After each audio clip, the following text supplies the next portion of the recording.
এখন আমরা ভেক্টর অধ্যায়ের ২ এর ঘ ১৬ নম্বর প্রশ্নটি সমাধান করব। প্রশ্নে বলা হয়েছে যদি vector f equal 8i cap minus 2j cap এবং vector r equal 6i cap minus 8k cap হয়, তাহলে vector f cross vector r equal what? তাহলে এখানে ভেক্টর f দেওয়া আছে। ভেক্টর f ইকুয়াল হচ্ছে 8i cap minus 2j cap. এরপর আমি এখানে একটি 0k ক্যাপ লিখলাম। এটা আমাদের সুবিধার জন্য, যেহেতু আমাদের ক্রস গুণ নিতে হবে। সিমিলারলি ভেক্টর r ইকুয়াল এখানে দেওয়া আছে 6i ক্যাপ। এরপর এটির সাথে আমি 0j ক্যাপ যোগ করলাম আমাদের ক্রস গুণনের সুবিধার জন্য, মাইনাস 8k ক্যাপ। এখন আমরা f ক্রস r বের করব। আমরা জানি যে ভেক্টরের ক্রস গুণন সেটি হচ্ছে নির্ণায়ক আকারে নিতে হয়। তাহলে নির্ণায়কের প্রথম রোতে i, j, k এই একক ভেক্টরগুলো অবস্থান করবে এবং দ্বিতীয় রোতে ভেক্টর f এর i, j, k এর সহগগুলো বসাবো আমরা। তাহলে এখানে i এর সহগ হচ্ছে 8, j এর সহগ -2 এবং k এর সহগ হচ্ছে 0।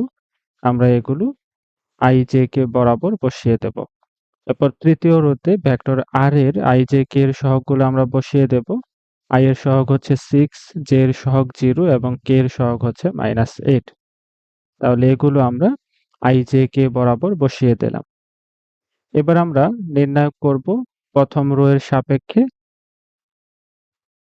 তাহলে যদি আমি প্রথমে i এর সাপেক্ষে বিস্তার করি, তাহলে i যে রো এবং কলামে আছে সেই রো এবং কলাম বাদ দিয়ে আমরা বাকি ভুক্তিগুলোকে তাদের কর্ণ বরাবর গুণ করে দেব। -2 এবং -8 যদি আমরা গুণ করি +16। এরপর নিচ থেকে উপরে আমরা যাব, সেক্ষেত্রে একটি মাইনাস। এরপর 0 এর সাথে 0 গুণ করলে 0। এরপর আমরা j এর সাপেক্ষে বিস্তার করব। তাই j এর সাপেক্ষে যখন আমরা বিস্তার করব, এখানে একটি -j লিখতে হবে।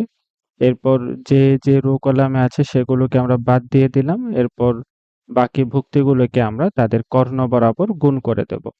8 এর সাথে -8 যদি আমরা গুণ করি, তাহলে আমরা পাবো -64। এবং নিচের থেকে উপরে যাব আমরা, 6 এর সাথে 0 গুণ করলে 0 হবে এবং নিচের থেকে উপরে যাওয়ার জন্য একটি মাইনাস চিহ্ন।